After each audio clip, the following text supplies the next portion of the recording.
하나님이 사랑하시는 비산동교회 성도님들, 지난 하루 동안 평안하셨습니까? 오늘 우리에게 주시는 하나님의 말씀은 출애굽기 2장 16절에서 25절까지 말씀입니다. 하나님의 말씀을 함께 읽겠습니다. 미디안 제사장에게 7딸이 있었더니 그들이 와서 물을 길어 구유에 채우고 그들의 아버지의 양떼에게 먹이려 하는데 목자들이 와서 그들을 쫓는지라. 모세가 일어나 그들을 도와 그 양떼에게 먹이니라. 그들이 그들의 아버지 르우엘에게 이를 때에 아버지가 이르되 너희가 오늘은 어찌하여 이같이 속히 돌아오느냐. 그들이 이르되 한 애굽 사람이 우리를 목자들의 손에서 건져내고 우리를 위하여 물을 길어 양떼에게 먹였나이다. 아버지가 딸들에게 이르되 그 사람이 어디 있느냐. 너희가 어찌하여 그 사람을 버려두고 왔느냐. 그를 청하여 음식을 대접하라 하였더라. 모세가 그와 동거하기를 기뻐하매 그가 그의 딸 십보라를 모세에게 주었더니 그가 아들을 낳음에 모세가 그의 이름을 게르솜이라 하여 이르되 내가 타국에서 나그네가 되었음이라 하였더라. 여러 해 후에 애굽 왕은 죽었고 이스라엘 자손은 고된 노동으로 말미암아 탄식하며 부르짖으니 그 고된 노동으로 말미암아 부르짖는 소리가 하나님께 상달된지라. 하나님이 그들의 고통의 소리를 들으시고 하나님이 아브라함과 이삭과 야곱에게 세운 그의 언약을 기억하사 하나님이 이스라엘 자손을 돌보셨고 하나님이 그들을 기억하셨더라. 아멘. 기도하겠습니다. 사랑의 하나님 아버지, 오늘도 우리에게 모세의 삶을 통해 말씀을 주심에 감사를 드립니다. 모세의 삶을 통해 지혜를 배우게 하시고 하나님의 말씀을 듣게 하여 주옵소서. 오늘도 듣고 배우고 순종하겠습니다. 이 모든 말씀 우리 주 예수 그리스도의 이름으로 기도드립니다. 아멘.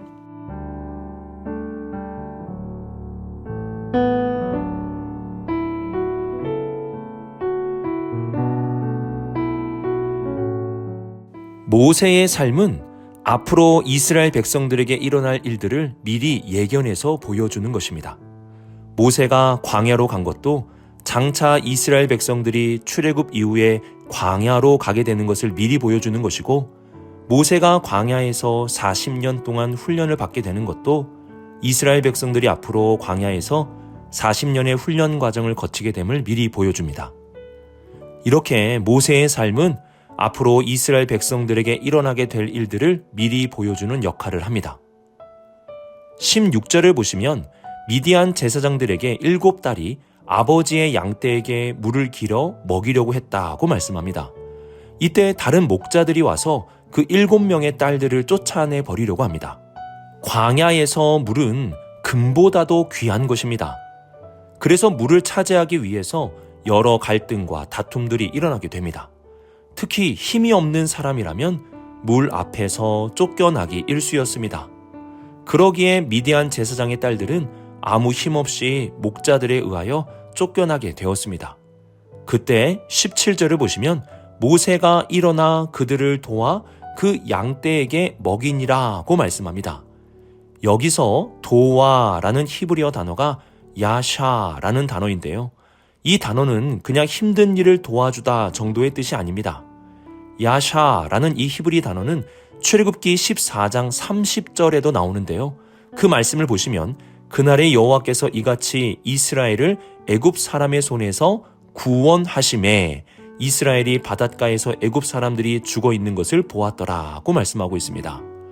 여기서 구원하심에 라는 단어가 바로 야샤입니다. 성경은 모세가 당시 연약했던 여인들을 도운 행동을 그냥 선의 정도로 보는 것이 아니라 장차 하나님께서 애굽 사람들의 손에서 이스라엘을 구원하시는 예표로서 우리에게 보여주고 있는 것입니다. 또한 19절을 보시면 7 여인은 모세의 도움에 대해 이렇게 말하는데요. 그들이 이르되 한 애굽 사람이 우리를 목자들의 손에서 건져내고 우리를 위하여 물을 길어 양떼에게 먹였나이다. 여기서 건져냈다는 히브리어 단어도 출애굽기 3장 8절에 똑같이 나오는데요. 그 말씀을 보시면 내가 내려가서 그들을 애굽인의 손에서 건져내고, 이 말씀에서 건져내다는 단어가 19절에서의 건져내고와 같은 단어입니다. 그리고 19절 하반절에서 물을 길어 라는 말씀이 있는데요. 이는 이끌어서 자유를 준다는 뜻을 가지고 있는 말입니다. 이 단어도 출애굽기 3장 10절에 말씀하고 있는데요. 이제 내가 너를 바로에게 보내어 너에게 내 백성을 이스라엘 자손을 애굽에서 인도하여 내게 하리라. 여기 인도하여 내게 하리라는 단어가 물을 길어라는 단어와 같은 단어입니다. 지금까지 살펴본 모세의 행동을 표현하는 단어들 17절에 도와, 19절에 건져내고, 물을 길어, 이러한 단어는 장차 하나님께서 이스라엘을 애굽에서 건져내실 때 사용하는 단어와 같은 단어입니다. 이처럼 모세의 행동은 장차 이스라엘에게 일어날 일의 예표가 되는 것입니다. 성경은 이렇게 한 사람의 행동을 통해 하나님의 백성의 미래를 예견해 주기도 합니다. 우리는 출애굽기 2장을 살펴보고 있지만 모세를 주목하여 보면 장차 이스라엘 백성들에게 일어날 일들과 출애굽기의 끝을 볼 수 있게 되는 것입니다. 우리가 예수님을 주목해야 하는 이유도 여기 있습니다. 예수님의 십자가와 부활의 사건은 한 개인에게만 일어나는 사건이 아닙니다. 그 사건은 우리의 미래를 미리 예견해 주는 것입니다. 예수님이 십자가의 죽으심으로 우리가 죄의 사함을 받게 되는 것입니다. 그리고 그분의 부활로 말미암아 우리에게 부활의 생명이 주어지게 되는 것입니다. 그래서 히브리서 12장 2절에서는 믿음의 주여 또 온전하게 하시는 이인 예수를 바라보자 라고 말씀합니다. 모세를 주목해서 보면 어두운 애굽의 상황 속에서 하나님이 주시는 구원이라는 미래를 바라볼 수 있게 됩니다. 이와 같이 예수님을 바라보는 사람은 죄와 죽음이라는 칠흑과 같은 어둠 속에서 구원해 주시는 하나님의 놀라운 빛을 보게 될 수 있게 되는 것입니다. 그러므로 예수님을 주목합시다. 어두운 상황일수록 예수님을 바라봅시다. 예수님을 주목하고 바라본다면 어둠 속에서도 하나님께서 우리에게 베푸실 놀라운 일들을 미리 바라보며 살아갈 수 있게 될 것입니다.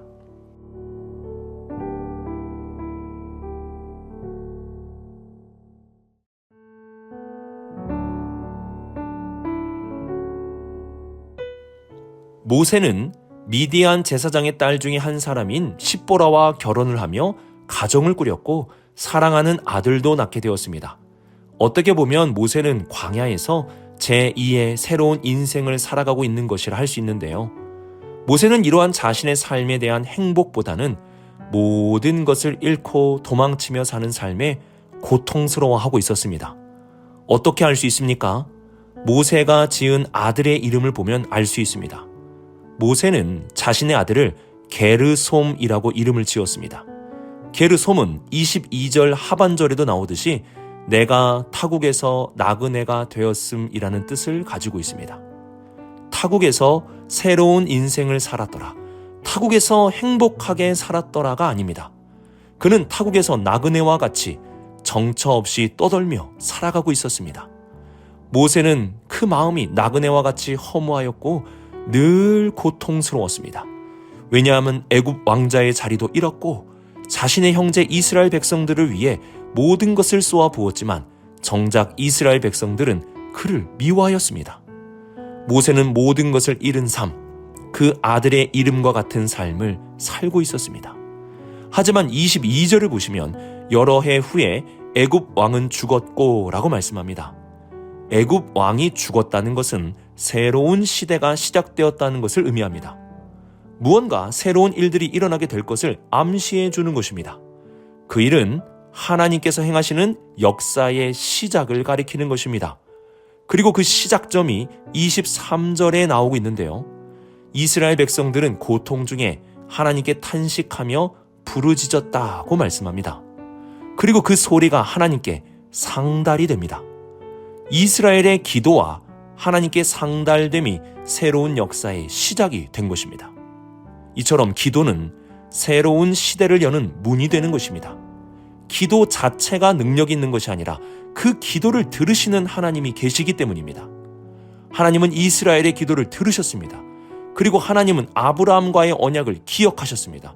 또한 하나님은 이스라엘 자손을 돌보셨고 하나님은 그들을 기억하셨습니다. 24절, 25절 이 짧은 두 구절에서 하나님의 역사하심을 무려 4번이나 반복하고 있는 것입니다. 하나님께서 역사하고 계신다는 것을 분명하게 알려주는 것입니다. 그 하나님의 역사는 들으시고 언약을 기억하시고 돌보시고 이스라엘 백성들을 기억하심으로 나타나게 되는 것입니다. 사실 우리의 삶은 모세와 같이 게르솜의 고백을 할 수밖에 없는 삶입니다. 광야와 같은 세상 속에서 나그네처럼 살았다가 정처 없이 떠나가는 것, 그것이 우리의 인생 아니겠습니까? 그러나 우리의 인생의 놀라운 변화가 시작될 수 있습니다. 그 변화는 기도에서 시작되고 그 기도를 들으시는 하나님으로부터 나타나게 되는 것입니다. 모세는 광야에서 게르솜, 나그네와 같은 삶을 살았습니다. 하지만 하나님은 이스라엘 백성들의 기도를 들으심으로 이스라엘 백성들을 구원해주시기 위한 놀라운 역사를 시작하십니다. 게르솜과 같은 인생이라 탓하며 허무한 삶을 살지 마시고 기도를 들으시는 하나님 앞에 기도함으로 나아가십시오. 우리가 기도할 때 우리의 기도를 들으시는 하나님이 계신다는 사실을 잊어서는 안 됩니다. 하나님은 들으십니다. 그리고 기억하시고 돌보십니다. 이러한 사실을 믿음으로 기도를 시작할 수 있는, 그래서 하나님의 새로운 역사 속에 살아가는 우리 모든 성도님들이 되시길 주님의 이름으로 축복합니다.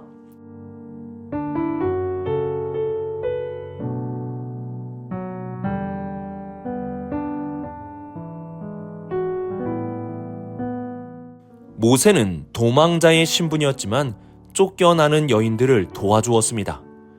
이는 여인들에게 큰 은혜를 베풀어 준 것입니다. 이스라엘 백성들이 고통 중에 있을 때에 그들을 돕기 위해 모든 것을 던졌던 그 선한 마음이 아직 남아 있었습니다. 모세는 목자들이 자신들을 공격해 올 수 있는 위험한 상황이 있었음에도 여인들을 도와주었습니다. 중요한 것은 이러한 모세의 호의와 은혜에 이방인 제사장과 7딸들이 지극정성으로 모세에게 보답을 하였다는 것입니다. 20절을 보시면 대접이라는 단어가 있는데요. 이는 은혜에 대한 마땅한 호의를 표현하는 것입니다. 우리는 어제 말씀에서 모세가 이스라엘 백성들을 위하여 모든 것을 내어 던진 사건을 살펴보았습니다. 그 사건, 그 은혜의 사건을 본 이스라엘 백성들은 모세에게 대접을 해준 것이 아니라 오히려 모세를 비난하였습니다. 은혜를 비난으로 갚은 것입니다. 하지만 이방인 제사장과 그 딸들은 은혜를 기억하고 극진히 대접하였습니다. 은혜를 받으면 마땅히 대접해야 하는 것입니다. 하지만 이스라엘 백성들은 은혜에 대한 대접은커녕 모세를 비난하고 모세에게 위험을 더해 주었습니다. 이는 앞으로도 계속 나타나게 될 이스라엘의 배은망덕한 모습의 일부입니다. 미디안 제사장의 대접은 이스라엘의 배은망덕과 대조가 됩니다. 우리는 어떠한 사람이 되어야 합니까? 받은 은혜를 마땅히 대접할 수 있는 사람이 되어야 하지 않겠습니까? 그러므로 우리에게 은혜를 베푼 사람들을 잊지 마십시오. 그들에게 대접을 해주십시오. 더 나아가 우리에게 독생자를 보내주신 하나님의 은혜를 잊지 마십시오. 그 은혜를 기억하며 대접하는 삶, 이것이 진정한 신앙인의 모습이라 할 수 있습니다. 오늘의 말씀을 묵상하며 우리가 앞으로의 이스라엘 백성들의 모습을 알기 위해 모세를 주목해야 하듯이 우리는 예수님을 주목할 수 있어야 합니다. 예수님 한 분의 삶은 한 사람의 인생이 아닌 우리의 미래를 예표해 주는 것입니다. 그분의 십자가와 부활은 우리와 연결이 되는 놀라운 사건임을 잊어서는 안 됩니다. 이와 함께 광야와 같은 세상 속에 나그네로 살아가야 할 우리의 인생이지만 들으시고 기억하시고 돌보시는 하나님이 계심을 잊어서는 안 됩니다. 하나님의 놀라운 역사는 기도를 들으심에서 시작됩니다. 우리의 기도를 들으시는 하나님께 기도하는 것, 이것이 하나님의 역사의 시작점이 되는 것입니다. 마지막으로 은혜를 받았다면 그 은혜를 잊지 말고 대접하는 삶을 사시기 바랍니다. 은혜를 대접할 줄 아는 사람이 진정한 신앙인의 모습이라 할 수 있습니다. 오늘 하루도 예수님을 주목하며 들으시는 하나님께 기도하고 마땅히 은혜를 갚으며 살아갈 수 있는 우리 모든 성도님들이 되시길 주님의 이름으로 축복합니다. 기도하겠습니다. 사랑의 하나님 아버지, 오늘도 우리에게 모세의 삶을 통해 말씀을 주심에 감사드립니다. 모세를 주목하며 이스라엘의 미래를 볼 수 있었듯이 예수님을 주목하며 우리의 미래를 바라보며 살아가게 하여 주옵소서. 또한 우리의 기도를 들으시는 하나님께 기도하는 삶을 살게 하시고 은혜를 마땅히 갚는 삶, 은혜에 대접할 줄 아는 삶을 살게 하여 주옵소서. 이 모든 말씀 하나님의 아들 우리 주 예수 그리스도의 이름으로 기도드립니다. 아멘.